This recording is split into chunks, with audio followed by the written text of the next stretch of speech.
റബ്ബ് തആല അറിയുന്നുണ്ടല്ലോ നബിയേ. ഓ എന്റെ പ്രിയപ്പെട്ട പെങ്ങളെ, എന്റെ പ്രിയപ്പെട്ട ഉമ്മമാരെ, എന്റെ പ്രിയപ്പെട്ട ഉപ്പമാരെ, പള്ളിയിൽ നിന്ന് സുബഹിന്റെ ബാങ്ക് കേൾക്കുമ്പോ, അതേ പള്ളിയിൽ നിന്ന് മഗ്‌രിബിന്റെ ബാങ്ക് കേൾക്കുമ്പോ, അതേ പള്ളിയിൽ നിന്ന് ബാങ്കിന്റെ ധ്വനി കേൾക്കുമ്പോ നിങ്ങൾ കേട്ടിട്ടില്ലേ? ചില പക്ഷികൾ ശബ്ദിക്കുന്നു, ചില ജീവികൾ ശബ്ദിക്കുന്നു. അത് വെറും ശബ്ദമല്ല, അത് അല്ലാഹുവിനുള്ള അവരുടെ പ്രാർത്ഥനയാണ്, അല്ലാഹുവിനുള്ള അവരുടെ തസ്ബീഹാണ്.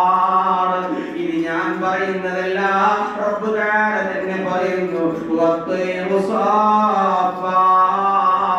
ചിറകും അടിച്ചു വട്ടമിട്ട് പറന്നുകൊണ്ടിരിക്കുന്ന പക്ഷികൾ വരെ അല്ലാഹുവിനെ തസ്ബീഹ് ചൊല്ലുന്നു മക്കളെ.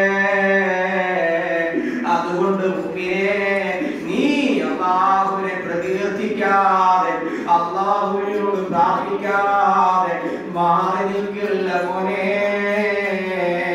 ഓ പ്രായവത്തിയ പെങ്ങളെ, ഒരിക്കലും നിസ്കാരം ഖളാഅിക്കൂടാ, ഒരിക്കലും നിസ്കാരം ഉപേക്ഷിച്ചുകൂടാ.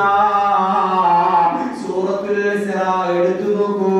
ആ സൂറത്തുൽ ഇസ്രായിൽ കാണാം, തുസബ്ബിഹുൽ സമാവാതു സബ്ഉ വൽ അർളു വമൻ ഫീഹിന്നാ. സൂറത്തുൻ നൂറിൽ എന്താണ് പറഞ്ഞത്? ആകാശത്തും ഭൂമിയിലുമുള്ള സർവ്വാദി വസ്തുക്കളും അല്ലാഹുവിനെ തസ്ബീഹ് ചെയ്യുന്നുണ്ട്.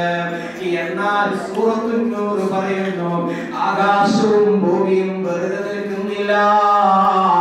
തുസബ്ബിഹു ലഹുസ് സമാവാതു സബ്ഉ, ഏഴ് ആകാശവും ഏഴ് ഭൂമിയും യജമാനനായ റബ്ബിനെ തസ്ബീഹ് ചെയ്യുന്നുണ്ട്.